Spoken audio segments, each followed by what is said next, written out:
Прывітанне. Наша сённяшняя гераіня Наталья, праваабаронца і актывістка. За ёй пільнуюць спецслужбы і Расіі і Беларусі і хацелі б пасадзіць яе на 20 гадоў. Яе дачка Юля, таксама праваабаронца, цяпер знаходзіцца за кратамі і яе чакае 4 гады зняволення. Я з'яўляюся праваабаронцай, у палявых умовах працавала, выязджала на суды да людзей, па ўсёй Беларусі ездзіла, даказвала, што пытаюцца за краты пасадзіць невінаватых людзей. Як помста нейкая за гэта ўсё, на мяне фабрыкавалі справы адміністрацыйныя. А калі пачалі адбывацца ўжо масавыя супрацівы, я зразумела, што ўжо вельмі небяспечна заставацца, тым больш, што я была назіральнікам ОБСЕ ва ўкраіне і была ў зоне АТО, мы даказвалі, што гэта не ўнутраны нейкі канфлікт, гэта агрэсія Расійскай Федэрацыі ў адносінах да незалежнай Украіны. 4 ліпеня 2020 я была схоплена супрацоўнікамі ФСБ. І ўжо везлі ў мікрааўтобусе, як яны сказалі, да Масквы, едзем, Наташа, да Масквы, там ужо паразмаўляем і пра Украіну, і пра ўсё іншае. Але, як я потым зразумела, у нашага КДБ на мяне былі іншыя справы. Яны ўжо, мусіць, пачалі фабрыкаваць на мяне нейкую крымінальную справу, і я так думаю, што я павінна была быць нейкім кіраўніком, нейкай такой суполкі. І я хутенька пабегла у касу Аэрофлота і купіла самы танны білет. Самы танны білет быў у Стокгольм. Я прайшла на рэгістрацыю, і мне супрацоўнікі кажуць, глядзяць у камп'ютар, кажуць, а мы не можам вас пусціць на гэты самалёт. Я кажу, які самалёт хутчэй усяго будзе ляцець за стокгольмскім. Яна кажа, на Варшаву. І так я апынулася ў Варшаве. Але тут таксама свае цяжкасці. У нас пасобе 750 злотых. Так? Гэтага хапае толькі, каб аплаціць мінімум за комнату там, і мяне спасае тое, што я мала ем. Ці лагер падобны на Крэсціна, ці жыць, невядома як. І калі б не наша салідарнасць, мы невядома, як тут выжывалі. Беларусы падтрымлівалі, а асноўная падтрымка ад палякаў ўсё ж такі. Яны самі перажылі гэтую расійскую акупацыю, таму яны разумеюць нас, беларусаў, і вельмі-вельмі нас падтрымліваюць. Дыктатура Лукашэнкі пасадзіла самалёт незаконна, чужы самалёт, і арыштавалі Рому Пратасевіча і яго дзяўчыну. Мы выйшлі ратаваць ім жыццё, бо самому Роме пагражала смяротнае пакаранне. І дыктатар мог бы публічна гэта зрабіць, каб асалоду сабе атрымаць і запугаць іншых. Мы зрабілі ўсё, каб іх выратаваць, і мы гэта змаглі.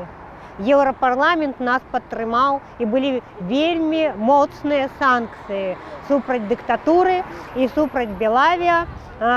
І вось так мы выратавалі. Это была адна з першых маіх акцый, у якой я прымала ўдзел у Польшчы.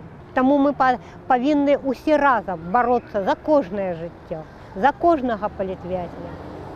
Калі мне сказалі, што 14 ліпеня схапілі маю дачку, яна таксама праваабаронца Юля Гарачка. Дрэнна мне вельмі стала. Я не магу яшчэ зараз так супакоіцца, моя дачка за кратамі. Таму, канешне, са здароўем так не вельмі. Яна з 12 гадоў змагаецца за свабоду Беларусі. Яна была у Зубрах, калі вы памятаеце гэтую арганізацыю. І вось гэты падпольны стыль таксама ў яе ўжо ў краві. А дачку колькі чакае гадоў? Там да 4 гадоў, калі не зменяць частку, у яе вельмі хісткая такая становішча, на яе нічога няма, ніякіх доказаў, нічога няма, але яе трымаюць. Яна закладнік. Першыя 7 дзён яе вельмі моцна катавалі, у яе не было матраса, бялізны, нічога не было, ей не перадавалі перадачу. Братам казалі, што яе няма на акрэсціна, яна была на акрэсціна. Ёй вельмі балеў храбетнік, ей не аказвалі медычную дапамогу. Вось гэта было. А потым ужо, як ёй прад'явілі абвінавачанне, так і выдалі і матрас. Што гэта атрымліваецца як у Машы Калеснікавай самыя залатыя жаночыя гады за кратамі, калі можна сустрэць каханне, гадаваць дзяцей, рэалізоўвацца, спраўджвацца. Так, гэта такая асабістасць беларускага жыцця, што пад катаванне пападаюць дзяўчыны, прыгожыя, самадастатковыя жанчыны, моцныя, маладыя жанчыны. Іх катуюць у першую чаргу. Як я казала, усе дыктатары сексісты. Яны не могуць цярпець самадастатковых жанчын, прыгожых, разумных. І яны не могуць паверыць, што ім супрацьстаяць такія прыгожыя жанчыны. Не пад іх, як яны думаюць, кладуцца, а супраць іх, за свабоду сваёй радзімы. Вось так. Наталя, я вас першы раз убачыла на фотаздымку разам з Лукашэнкам. Калі, як я памятаю, вы былі назіральнікам на выбарах, у камісіі, калі ён прыйшоў галасаваць, усе ускокнулі адразу, калі ён зайшоў, а вы, як сядзелі, так і сядзелі. І так глядзелі, вы былі проста неймаверна прыцягальныя ў гэтым усім. Вы заўсёды такая былі? Ну так, я заўсёды прынцыпова падыходжу да ўсіх пытанняў. І гэта ў мяне з дзяцінства. Я не ўступіла ў камсамол. Гэта быў тады шок. У мяне да сих пор усе запытваюцца, як ты змагла у камсамол не ўступіць. Я сказала, не хацела і не ўступіла. Ну, конечно ж, у мяне не харомы, маленькі пакойчык з нізкім паталком, але тут мяне ніхто не заб'е. Вось, гэта асноўнае. Я змагу жыць, я змагу бароцца за Беларусь, за сваіх дзяцей, за сваіх нашчадкаў. Вось гэта галоўнае. Я ўжо так стамілася эмацыйна ад гэтага ціску, што такіх асабістых жаданняў няма. У мяне адно жаданне, каб мы перамаглі дыктатуру і каб нам не навязалі іншага дыктатара на змену Лукашэнка. Каб мы сапраўды перамаглі і стварылі вольную Беларусь.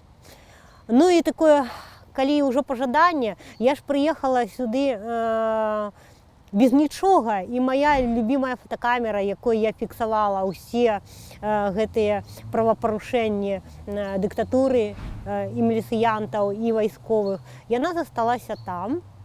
Вось. І я тут без сродкаў. А мне так хочацца фіксаваць все, што адбываецца, як мы праводзім тут барацьбу з радзіму. У нас тут больш магчымасцей, і мне хочацца гэта все зафіксаваць. Калі б у мяне была такая камера, як у мяне была ў Беларусі, было б значна лягчэй. Калі вы хочаце падтрымаць праваабаронцу Наталлю і яе дачку Юлію, лістуйце да нас. Гэта можна зрабіць з любога кутка света, публічна ці ананімна, аказаць падтрымку. І галоўнае, памятайце, беларус беларусу, любоў, падтрымка і перамога.